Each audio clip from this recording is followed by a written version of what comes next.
जी प्यारे दोस्तों, हम डिस्कस कर रहे हैं जी ऑड टू ऑटम। ऑड है romantic poet, romantic English poet John Keats का। उसका एक स्टेंजा मैं अपनी पहली वीडियो में दे चुका हूँ। उसको मैंने बड़ी डिटेल के साथ डिस्कस किया है और बहुत ही आसान तरीके से, वो आप ज़रूर देख लीजिएगा। और यहाँ पर मैं stanza number 2, ode to autumn का स्टेंजा नंबर 2 डिस्कस करने आपके सामने जा रहा हूँ। वीडियो बहुत ज़्यादा लंबी नहीं करेंगे और इसको जल्दी समझने की इंशाल्लाह कोशिश करेंगे ताकि जल्द ही हम इसके नेक्स्ट स्टेंजा की तरफ मूव करें। So we are here at stanza number 2। कहता है जी, who hath not seen thee oft amid thy store. शायर यहाँ पर जाहिर है मौसम ख़िज़ां से मुखातिब है। मौसम ख़िज़ां की तारीफ़ में ही ये नज़म लिखी गई है और ऑड है, ये ऑड टू ऑटम इसका नाम है। ऑड यूनानियों के दौर की ये नज़म चली आ रही है। वो ऑड लिखा करते थे। ऑड में किसी की तारीफ़ बयान की जाती है और उसको मुखातिब करके उसकी तारीफ़ बयान की जाती है। तो ये ऑड लिखा है जॉन कीट्स ने, क्योंकि उसको भी क्लासिक्स का काम बहुत ज़्यादा पसंद था। वो भी पुरानी रवायात को बहुत ज़्यादा फॉलो करता था। तो पहली लाइन कहती है जी, यहाँ पर जॉन कीट्स मुखातिब है ख़िज़ां के साथ, जैसे उसकी बड़ी यारी है ख़िज़ां के मौसम के साथ। वो कहता है जी कि किसने तुम्हें नहीं देखा होगा तुम्हारे अंबार के या तुम्हारे ढेर के दरमियान। दोस्तों, यहाँ पर इशारा जो है वो फसल के ढेर पे है, क्योंकि इस मौसम के अंदर फसल पक के तैयार हो जाती है, कट जाती है, उसके ढेर लग जाते हैं। जो माल करनी होती है वो कर लिए जाते हैं, बाकी गोदामों में स्टोर कर ली जाती है। तो कहते हैं किसने तुम्हें तुम्हारे ढेर के दरमियान नहीं देखा होगा। तो इशारा ये है कि मौसम ख़िज़ां में फसल पक के तैयार हो जाती है, उनके ढेर लग जाते हैं। और इमेजिन ये किया गया है कि ख़िज़ां का मौसम कोई इंसान है, मतलब पर्सोनिफिकेशन है यहाँ पर, कि वो इंसान है और गले या फसल के ढेर पर बैठा हुआ है, उसके दरमियान में बैठा हुआ है। यहाँ पे चूँकि ख़िज़ां है तो मैं अपनी तरफ से इसको औरत से तशबीह कर देता हूँ कि जी उसने, कीट्स ने इसको औरत से मतलब ये कि उसको इंसानी खसूसियात दी हुई हैं, उसको पर्सोनीफाई किया हुआ है और बतौर औरत उसको पेश किया हुआ है। दूसरी लाइन में देखिएगा, समटाइम्स हुएवर सीक्स अब्रॉड में फाइंड, बाज़ औक़ात जो कोई भी बाहर जाता होगा पा लेता होगा या देख लेता होगा, दी तुम्हें, sitting careless on a granary floor, कि तुम बड़ी लापरवाही से बैठी हो गोदाम के फ़र्श पर। मतलब वो गोदाम जहाँ पर आप गल्ला वगैरह एक्स्ट्रा स्टोर कर लेते हैं। कहते हैं जी जो कोई भी बाहर निकलता होगा खेतों की तरफ, यहाँ अब्रॉड से मुराद मुल्क से बाहर नहीं, यहाँ अब्रॉड से मुराद है खेतों की तरफ। तो जो कोई भी घर से निकल कर खेतों की तरफ जाता होगा वो तुम्हें गोदाम के फ़र्श पर बड़ा लापरवाही से बैठा हुआ देख लेता होगा। लापरवाही से ख़िज़ां का मौसम क्यों बैठा हुआ है या ख़िज़ां क्यों बैठी हुई है? क्योंकि फसल पक कर तैयार हो चुकी है, अब फ़िक्रमंदी की बात कोई नहीं है, फसल कट भी चुकी है और जो इस्तेमाल करनी थी वो कर ली गई है और बाकी संभाल भी दी गई है। अब मैं आपको एक इमेज शेयर कर रहा हूँ। ये इमेज आपको बताएगी कि गल्ले के गोदाम किस तरह के होते हैं और वहाँ पर गल्ला किस तरह पड़ा होता है। आप इस इमेज पर ज़रा गौर कीजिएगा। ये जनाब गल्ले की बोरियां भरी हुई हैं, ये गोदाम का फ़र्श है और जनाब यहीं पर कहीं कीट्स ने इमेजिन किया है कि मौसम ख़िज़ां बैठा हुआ है या ख़िज़ां बैठी हुई। The hair soft lifted by the winnowing wind, कहता है तुम्हारे बाल बड़ी आहिस्तगी से हट जाते हैं, मतलब तुम्हारे माथे से आहिस्तगी से हट जाते हैं या ऊपर को उठ जाते हैं।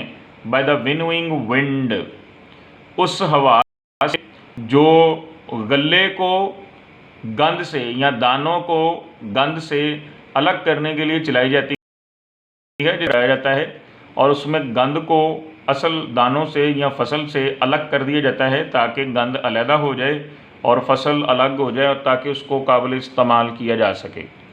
तो कहता है ये इमेज ये है कि अब ये जहाँ पर ये काम हो रहा है मौसम ख़िज़ां भी वहीं पर बैठा हुआ है और वो देख रहा है बड़ा क्लोजली कि ये क्या हो रहा है। और वो जो थ्रेशर की हवा है वो इसके माथे पर पड़ती है और इसके माथे के बाल थोड़े से ऊपर हो जाते हैं।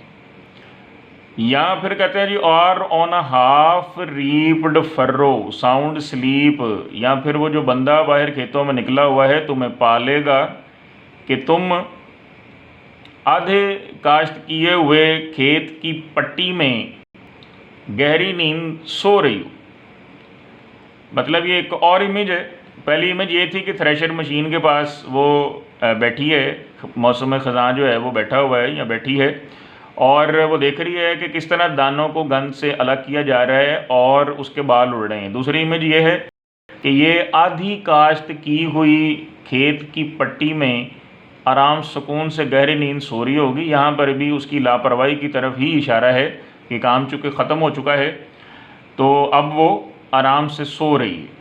तो ये जनाब आपको दिखा देते हैं आधी काश्त की हुई पट्टी कैसे होती है। ये आपको उभरी हुई जगह नज़र आ रही हैं और ये साथ में नीची जगह, और आप देख सकते हैं कि ये पूरा खेत पट्टियों की सूरत में बटा हुआ है। तो यहीं कहीं किसी पट्टी में आपका मौसम ख़ज़ां बड़ा गहरी नींद में सो रहा है।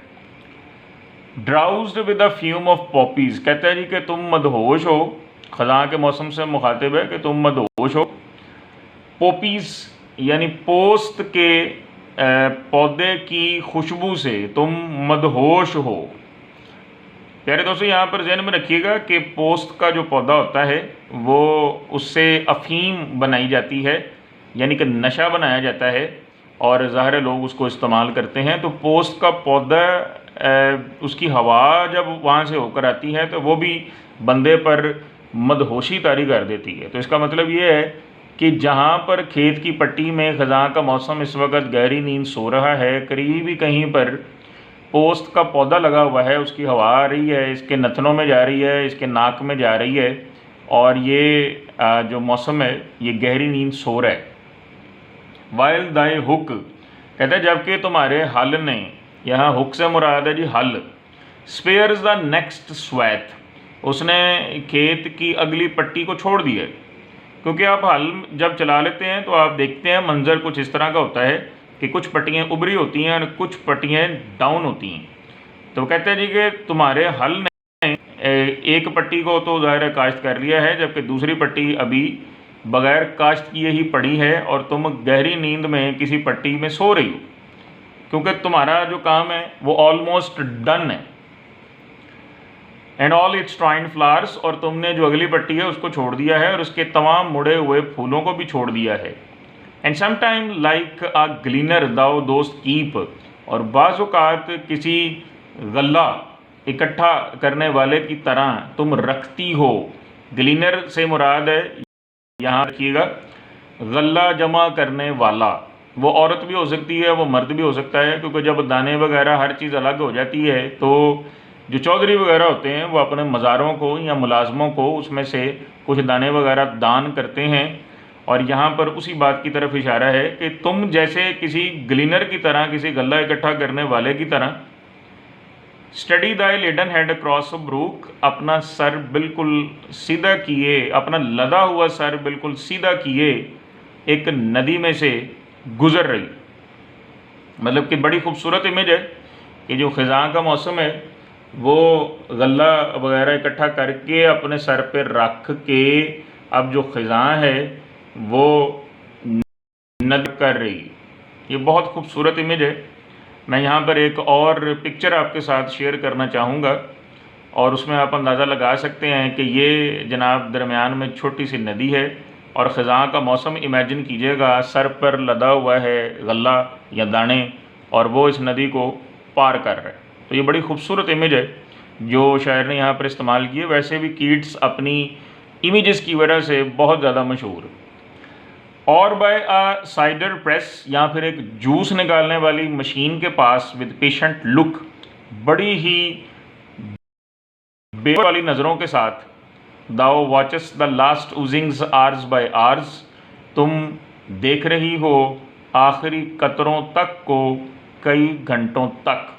मतलब वो कहता है कि यहाँ फिर जो भी घर से बाहर निकलेगा खेतों में वो तुम्हें देख लेगा कि तुम जूस निकालने वाली मशीन के पास बैठी हुई हो और आखिरी कतरे तक को कई घंटों तक देख रही हो। मतलब कि उस वक़्त के दौर में कोई हमारी तरह के जूसर मशीनें नहीं थी कि फ़ौरी फल डाला जूस निकल आया।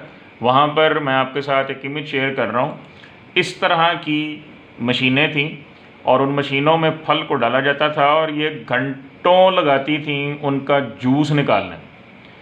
तो यहाँ पर जो प्यारे दोस्तों जो इमेजेस हैं, ये वीडियो ज़्यादा लंबी नहीं करनी है, यहाँ पर जो इमेजेस हैं वो मैं आपके साथ शेयर कर देता हूँ कि कहते हैं जो बंदा भी बाहर निकलेगा वो तुम्हें तुम्हारे गले के ढेर के दरमियान में पालेगा और तुम गले के गोदाम के फर्श पर बैठी होगी केयरलेसली और तुम्हारे बाल थ्रेशर की या उस हवा से जिसके ज़रिए गले और गंद को अलग अलग किया जाता है उसके ज़रिए से तुम्हारे बाल उड़ते होंगे, या फिर तुम आधे काश्त किए हुए खेत की पट्टी में गहरी नींद सो रही होगी, पोस्त के पौधे की खुशबू से मदहोश होगी, जबकि तुम्हारा हल अगली खेत की पट्टी को छोड़ देता होगा और उसके मुड़े हुए फूलों को भी। और या फिर कोई तुम्हें बाहर निकलेगा तो पालेगा किसी गला जमा करने वाले के रूप में, क्योंकि तुम अपना सर सीधा जो कि लदा हुआ है गले के साथ एक नदी से गुजरते हुए, या फिर तुम एक जूस निकालने वाली मशीन के पास बैठी हो बड़ी ही सब्र वाली नज़रों के साथ आखिरी कतरे तक को कई घंटों तक देखती हो।